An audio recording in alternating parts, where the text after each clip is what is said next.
Real estate is always going up, right? Well, according to August numbers, you would think so. There's been a 40.3% increase in transactions and a 20.1% increase in average prices. Now, what's really fueling the market? What are the numbers for August? And is this going to continue to go on? We'll discuss all the numbers today and a few of the factors that's affecting the market. They say this is a big rich town.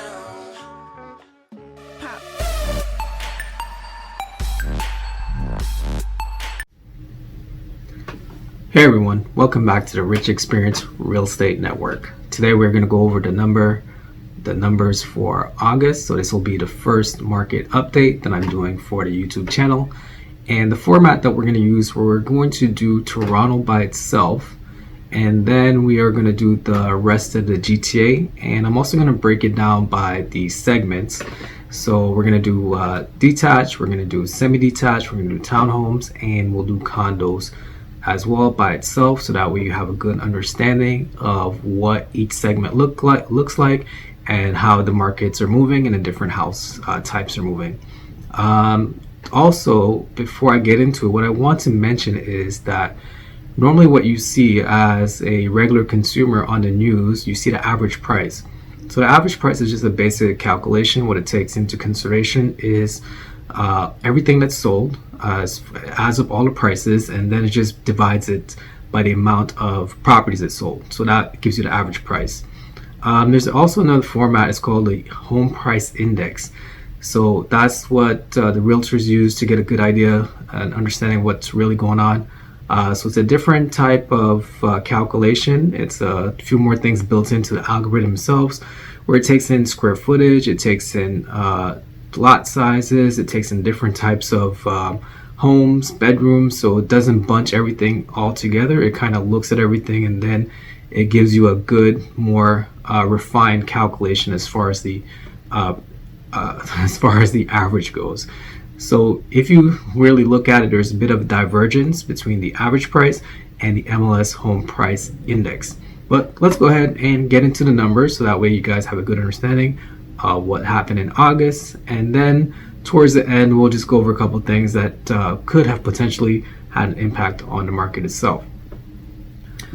For Toronto in August, for detached homes, there was a total of 1,099 homes sold. That was an increase of 65.3% over last year. Prices were up 21.4% compared to last year, August. And for the rest of the GTA, there were 4,330 detached sold. That's a 47.3% increase over last year. And there was an 18.5% increase over prices compared to last year. For semi-detached in Toronto, 337 homes sold. That was an 81.2% increase over last year. And it was a 21.9% increase on prices compared to last year. For semi-detached for the GTA, there were 727 homes sold. That's a 60.8% increase over last year. And it was a 13.7% increase on prices over last year. For townhomes in Toronto, there were a total of 374 sold. That was a 43.3% increase compared to last year. And it was a 16.8% price increase compared to last year. For GTA, there was 1,501 townhomes sold. In August, that was a 46.4% compared to last year, and a price increase of 16% compared to last year, August.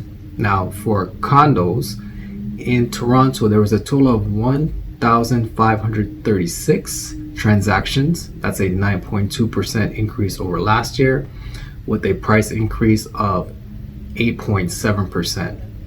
For the rest of the GTA, there was a total of 750 homes sold, 750 condos sold. That's a 14.5% increase compared to last year, and a 12.9% increase in prices compared to last year. Now, the overall increase in prices for all transactions, all residential transactions, were 40.3% and 10.5% for seasonally adjusted. So, seasonally adjusted means the amount of transactions in August compared to July of the same year. Average selling price overall for all residential transactions in the GTA was 20.1%. So that's Toronto and the rest of the GTA combined. And seasonally adjusted was 2.6%. So that means the price increase of August compared to July. So there was a 2.6% increase in prices from July to August. So there you have it, guys. There are your August numbers for this year. And compared to last year, those numbers do seem high. And they are high. But there's a couple things to take into consideration. And so you can fully wrap your head around those numbers. Remember, the spring market usually starts around mid-March, April time. So this year, unfortunately, because of COVID, there was a screeching halt. So the pause button got hit and nothing was moving. And we all saw that because of the lockdowns and everything like that. So there was a shift as far as the spring market goes. So we kind of started seeing things picking back up in June, beginning of June, and then it just went full steam ahead. It just went absolutely haywire, and then it just wouldn't stop. And it's actually still going on right now. It's not as intense as it was about a month back, but right now the market is still hot. There's still multiple offers on specific property types. As you just seen the numbers, there's certain type of properties that are in more demand than others. And the thing is, so now you see, back a couple years ago, condos were in demand, and now you see a shift more from condos to the townhomes, the detached, and the semi-detached. And now people are looking to move more into they're trying to get away from the dense cities because of that, and they're willing to move out more, a little further out, to get the extra space, to get the office, and now they can actually work from home. And there's a lot of companies that are extending that work from home, where you can actually they're actually extending up to next year. So that's going to become more of a normal thing now. So you can see the shift as far as what kind of properties are in demand. And we're still in a situation where inventory is very low. So we have low inventory, and there's still a demand for properties. So this whole push into as far as the prices goes, as far as transactions, it was an organic demand. There was not any speculation. There was no foreign investors. So it was nothing like that. This whole thing was actually organic.